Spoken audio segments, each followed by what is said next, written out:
आज सुनते हैं बृहस्पतिवार व्रत कथा। तो एक बार बोलिए प्रेम से विष्णु भगवान की जय, लक्ष्मी माता की जय। भारतवर्ष में एक प्रतापी और दानी राजा राज्य करता था। वह नित्य गरीबों और ब्राह्मणों की सहायता करता था। यह बात उसकी रानी को अच्छी नहीं लगती थी। वह न ही गरीब को दान देती और न ही भगवान का पूजन करती थी और राजा को भी दान देने से मना किया करती थी। एक दिन राजा शिकार खेलने वन को गए हुए थे तो रानी महल में अकेली थी। उसी समय बृहस्पति देव साधु भेष में राजा की महल में भिक्षा के लिए गए और भिक्षा मांगी। रानी ने भिक्षा देने से इनकार कर दिया और कहा, हे साधु महाराज, मैं तो दान पुण्य से तंग आ गई हूँ। मेरा पति सारा धन लुटाते रहते हैं। मेरी इच्छा है कि हमारा धन नष्ट हो जाए, फिर न रहेगा बांस, न बजेगी बांसुरी। साधु ने कहा, देवी तुम बड़ी विचित्र हो। धन संतान तो सभी चाहते हैं, पुत्र और लक्ष्मी तो पापी के घर भी होने चाहिए। यदि तुम्हारे पास अधिक धन है तो भूखे को भोजन दो, प्यासों के लिए प्याऊ बनाओ, मुसाफिरों के लिए धर्मशाले खुलवाओ। जो निर्धन अपनी कुमारी कन्याओं का विवाह नहीं कर सकते हैं उनका विवाह करा दो। ऐसे और कई काम है जिनके करने से तुम्हारा यश लोक परलोक में फैलेगा। परंतु रानी पर उपदेश का कोई प्रभाव न पड़ा। वह बोली, महाराज आप मुझे कुछ न समझाए। मैं ऐसा धन नहीं चाहती हूँ जो हर जगह बांटती फिरूं। साधु ने उत्तर दिया, यदि तुम्हारी ऐसी इच्छा है तो तथास्तु। तुम ऐसा करना कि बृहस्पतिवार को घर लीपकर पीली मिट्टी से अपना सिर धोकर स्नान करना, भट्ठी चढ़ाकर कपड़े धोना। ऐसा करने से आपका सारा धन नष्ट हो जाएगा। इतना कहकर वह साधु महाराज वहाँ से आलोप हो गए। साधु के अनुसार कही बातों को पूरा करते हुए रानी को केवल 3 बृहस्पतिवार ही बीते थे कि उसकी समस्त धन संपत्ति नष्ट हो गई। भोजन के लिए राजा का परिवार तरसने लगा। तब एक दिन राजा ने रानी से बोला कि रानी तुम यहीं रहो, मैं दूसरे देश को जाता हूँ, क्योंकि यहाँ पर सभी लोग मुझे जानते हैं, इसीलिए मैं कोई छोटा कार्य नहीं कर सकता। ऐसा कहकर राजा परदेश चला गया। वहाँ वह जंगल से लकड़ी काट कर लाता और शहर में बेचता। इस तरह वह अपना जीवन व्यतीत करने लगा। इधर राजा के परदेश जाते ही रानी और दासी दुखी रहने लगी। एक बार जब रानी और दासी को 7 दिन तक बिना भोजन के रहना पड़ा तो रानी ने अपनी दासी से कहा, हे दासी, पास ही के नगर में मेरी बहन रहती है, वह बड़ी धनवान है, तू उसके पास जा और कुछ ले आ ताकि थोड़ी बहुत गुजर बसर हो जाए। दासी रानी की बहन के पास गई। उस दिन गुरुवार था और रानी की बहन उस समय बृहस्पतिवार व्रत की कथा सुन रही थी। दासी ने रानी की बहन को अपनी रानी का संदेश दिया, लेकिन रानी की बड़ी बहन ने कोई उत्तर नहीं दिया।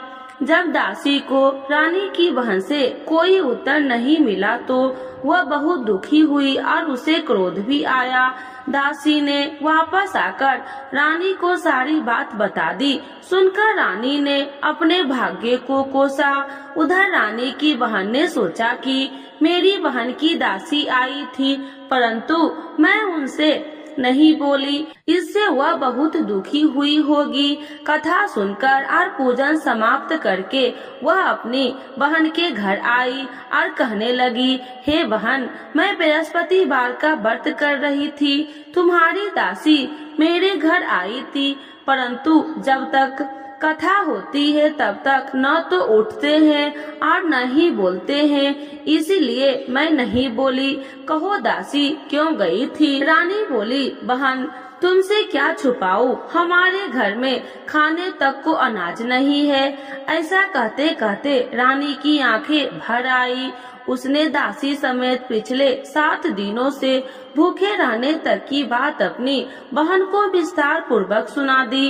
रानी की बहन बोली, देखो बहन, भगवान बृहस्पति देव सबकी मनोकामनाओं को पूर्ण करते हैं। देखो, शायद तुम्हारे घर में अनाज रखा हो।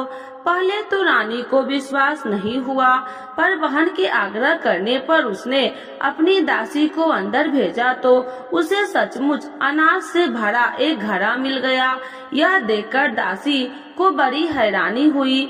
दासी रानी से कहने लगे कि हे रानी, जब हमको भोजन नहीं मिलता तो हम व्रत ही तो करते थे, इसीलिए क्यों न इनसे व्रत और कथा की विधि पूछ ली जाए ताकि हम भी व्रत कर सके। तब रानी ने अपनी बहन से बृहस्पतिवार व्रत के बारे में पूछा।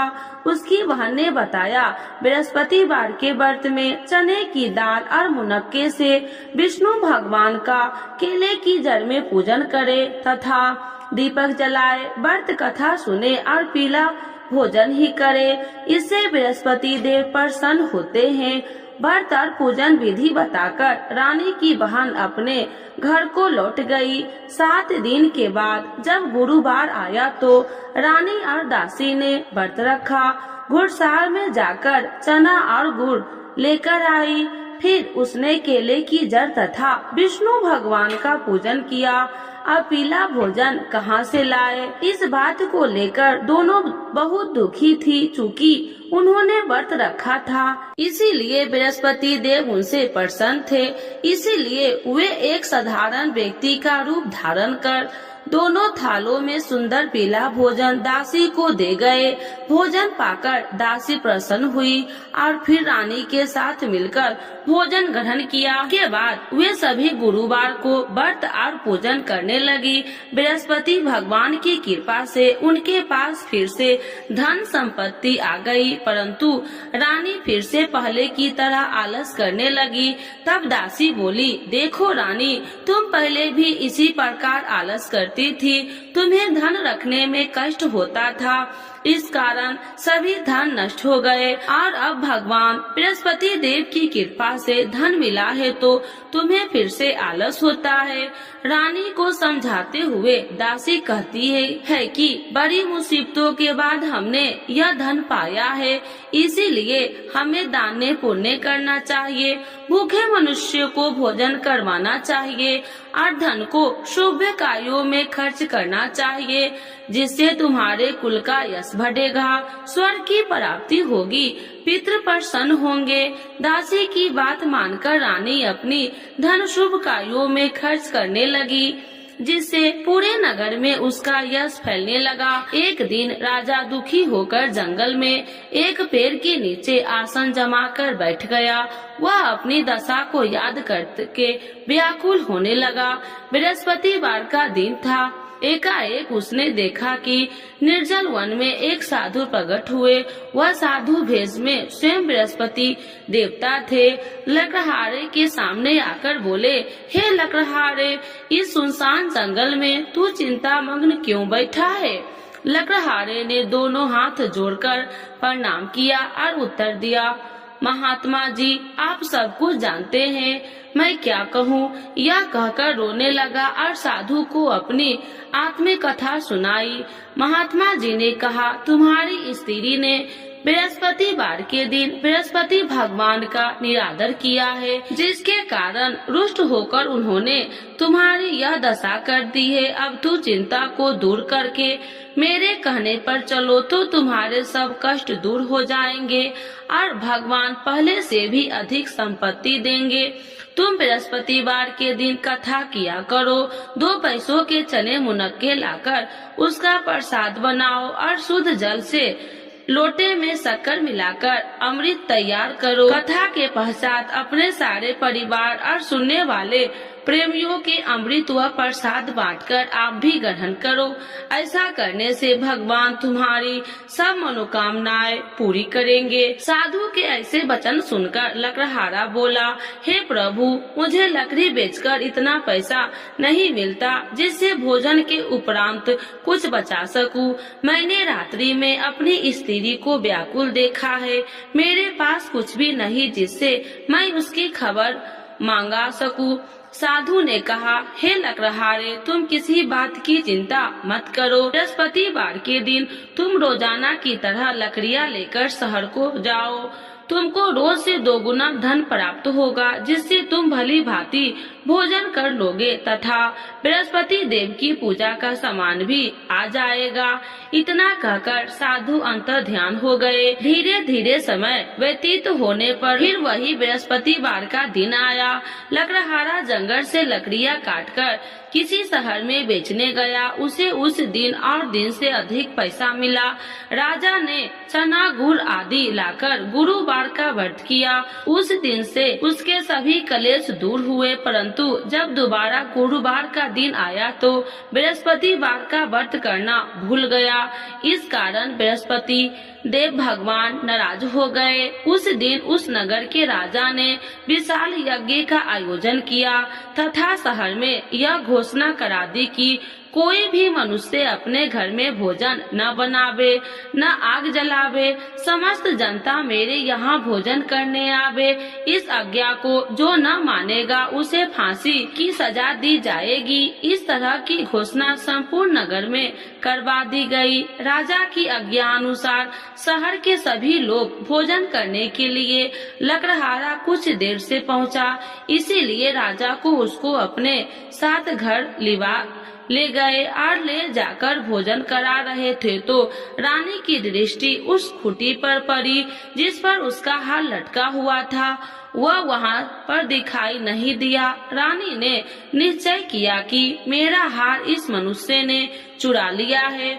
उसी समय सिपाहियों को बुलाकर उसको कारागार में डलवा दिया। जब लकड़हारा कारागार में पड़ गया और बहुत दुखी होकर विचार करने लगा कि न जाने कौन से पूर्व जन्म में कर्म से मुझे यह दुख प्राप्त हुआ है, और उसी समय साधु को याद करने लगा जो कि जंगल में मिला था। उस समय तत्काल बृहस्पति देव साधु के रूप में प्रकट हुए और उसकी दशा को देखकर कहने लगे, अरे मूर्ख, तूने बृहस्पति देव की कथा नहीं करी, इस कारण तुझे दुख प्राप्त हुआ है।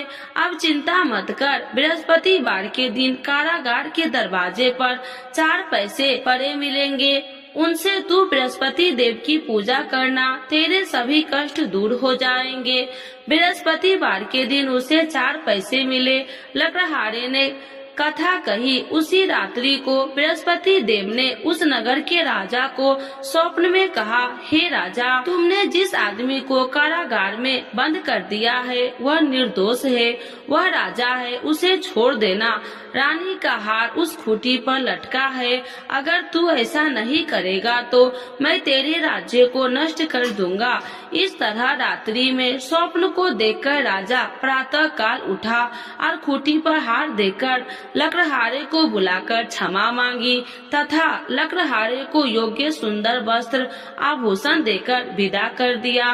बृहस्पति देव की आज्ञा अनुसार लकड़हारा अपने नगर को चल दिया। राजा जब अपने नगर के निकट पहुंचा तो उसे बड़ा आश्चर्य हुआ। नगर में पहले से अधिक बाग, तालाब, कुएं तथा बहुत सी धर्मशाले, मंदिर आदि बन गई है। राजा ने पूछा, यह किसकी बाग और धर्मशाला है? तब नगर के सब लोग कहने लगे कि यह सब रानी और दासी के है। तो राजा को आश्चर्य हुआ और गुस्सा भी आया। जब रानी ने यह खबर सुनी कि राजा आ रहे हैं तो उन्होंने दासी से कहा, हे दासी, देख राजा हमको कितनी बुरी हालत में छोड़ के गए थे। हमारी ऐसी हालत देखकर वो लौट न जाए, इसीलिए तू दरवाजे पर खड़ी हो जा। आज्ञा अनुसार दासी दरवाजे पर खड़ी हो गई। राजा आए तो उन्हें अपने साथ लिवा आई। तब राजा ने क्रोध करके अपनी रानी से पूछा कि यह धन तुम्हें कैसे प्राप्त हुआ है? तब उन्होंने कहा, हमें यह सब धन बृहस्पति देव के इस व्रत के प्रभाव से प्राप्त हुआ है। राजा ने निश्चय किया कि 7 रोज बाद जो सभी बृहस्पति देव की पूजन करते हैं, परंतु मैं प्रतिदिन 3 बार कहानी कथा रोज व्रत किया करूंगी। अब हर समय राजा के दुपट्टे में चने की दाल बंधी रहती थी। दिन में 3 बार कहानी कहता। एक रोज राजा ने विचार किया कि चलो अपनी बहन के यहाँ से आवे। इस तरह निश्चय कर घोड़े पर सवार हो अपनी बहन के यहाँ को चलने लगा। मार्ग में उसने देखा कि कुछ आदमी एक मुर्दे को लिए जा रहे हैं। उन्हें रोककर राजा कहने लगा, अरे भाइयों, मेरे बृहस्पति देव की कथा सुन लो। वो बोले, लो हमारा तो आदमी मर गया है, इसको अपनी कथा को पड़ी है। परंतु कुछ आदमी बोले, अच्छा कहो, हम तुम्हारी कथा भी सुनेंगे। राजा ने दाल निकाली और जब कथा आधी हुई तो मुर्दा हिलने लग गया और जब कथा समाप्त हुई तो राम राम कह के मनुष्य उठकर खड़ा हो गया। आगे मार्ग में उसे एक किसान खेत में हल चलाता मिला। राजा ने उसे देखा और उससे बोले, अरे भाइयों, तुम मेरी बृहस्पतिवार की कथा सुन लो। किसान बोला, जब तक मैं अपनी कथा सुनूंगा तब तक 4 हेरिया जोत लूंगा। जा अपनी कथा किसी और को सुनाना। इस तरह राजा आगे चलने लगा। राजा के हटते ही बैल पछाड़ खाकर गिर गए तथा किसान के पेट में बड़ी जोर का दर्द होने लगा। उस समय उसकी माँ रोटी लेकर आई। उसने जब यह देखा तो अपने पुत्र से सब हाल पूछा और बेटे ने सभी हाल कह दिया। बुढ़िया दौड़ी दौड़ी उस घुड़सवार के पास गई और उससे बोली कि मैं तेरी कथा सुनूंगी, तू अपनी कथा मेरे खेत पर चलकर ही कहना। राजा ने बुढ़िया के खेत पर जाकर कथा कही, जिसके सुनते ही वह बैल उठकर खड़े हो गए। किसान के पेट का दर्द भी बंद हो गया। राजा अपनी बहन के घर पहुंचा। बहन ने भाई की खूब मेहमानबाजी की। दूसरे रोज प्रातः काल राजा जागा तो वह देखने लगा कि सब लोग भोजन कर रहे हैं। राजा ने अपनी बहन से कहा, ऐसा कोई मनुष्य नहीं है जिसने भोजन नहीं किया हो। मेरी बृहस्पतिवार की कथा सुन ले। बहन बोली, भैया, यह देश ऐसा ही है कि पहले यहाँ लोग भोजन करते हैं, बाद में अन्य काम करते हैं। अगर कोई पड़ोस में हो तो देखाऊं। वह ऐसा कहकर देखने चली गई, परंतु उसे कोई ऐसा व्यक्ति नहीं मिला जिससे भोजन न किया हो। अतः वह एक कुम्हार के घर गई जिसका लड़का बीमार था। उसे मालूम हुआ कि उनके यहाँ 3 रोज से किसी ने भोजन नहीं किया है। रानी ने अपने भाई की कथा सुनने के लिए कुम्हार से कहा। वह तैयार हो गया। राजा ने जाकर बृहस्पतिवार की कथा कही, जिसको सुनकर उसका लड़का ठीक हो गया। अब तो राजा की प्रशंसा होने लगी। एक रोज राजा ने अपनी बहन से कहा कि हे बहन, हम अपने घर को जाएंगे, तुम भी तैयार हो जा। राजा की बहन ने अपनी सास से कहा। सास ने कहा कि हाँ चली जा, परंतु अपने लड़कों को मत ले जाना, क्योंकि तेरे भाई के कोई औलाद नहीं है। बहन ने अपने भाई से कहा, हे भैया, मैं तो चलूंगी, पर कोई बालक नहीं जाएगा। राजा बोला, जब कोई बालक नहीं चलेगा तब तुम ही क्या करोगी। बड़े दुखी मन से राजा अपने नगर को लौट आया। राजा ने अपनी रानी से कहा, हम निर्वंशी हैं, हमारा मुंह देखने का धर्म नहीं है और कुछ भोजन आदि नहीं किया। रानी बोली, हे प्रभु, बृहस्पति देव ने हमें सब कुछ दिया है, वह हमें औलाद अवश्य देंगे। उसी रात को बृहस्पति देव ने राजा से स्वप्न में कहा कि हे राजा, उठ, सभी सोच त्याग दे, तेरी रानी गर्भ से है। राजा की यह बात सुनकर बड़ी खुशी हुई। 9वें महीने में उसके गर्भ से एक सुंदर पुत्र पैदा हुआ। तब राजा बोली, हे रानी, स्त्री बिना भोजन के रह सकती है, पर बिना कहे नहीं रह सकती। जब मेरी बहन आवे तो तुम उससे कुछ कहना मत। रानी ने सुनकर हाँ कर दी। जब रानी की बहन ने यह शुभ समाचार सुना तो बहुत खुश हुई तथा बधाई लेकर अपने भाई की यहाँ आई। तभी रानी ने कहा, घोड़ा चढ़कर तो नहीं आई, गधा चढ़कर आई।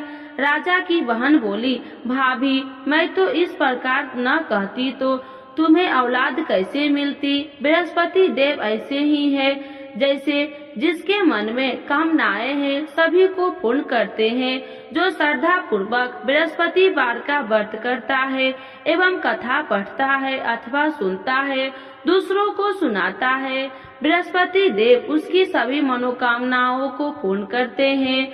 तो एक बार बोलिए प्रेम से, विष्णु भगवान की जय, लक्ष्मी माता की जय। आरती श्री बृहस्पति देव की। ओम जय बृहस्पति देवा, जय बृहस्पति देवा, छिन छिन भोग लगाऊं कदली फल मेवा।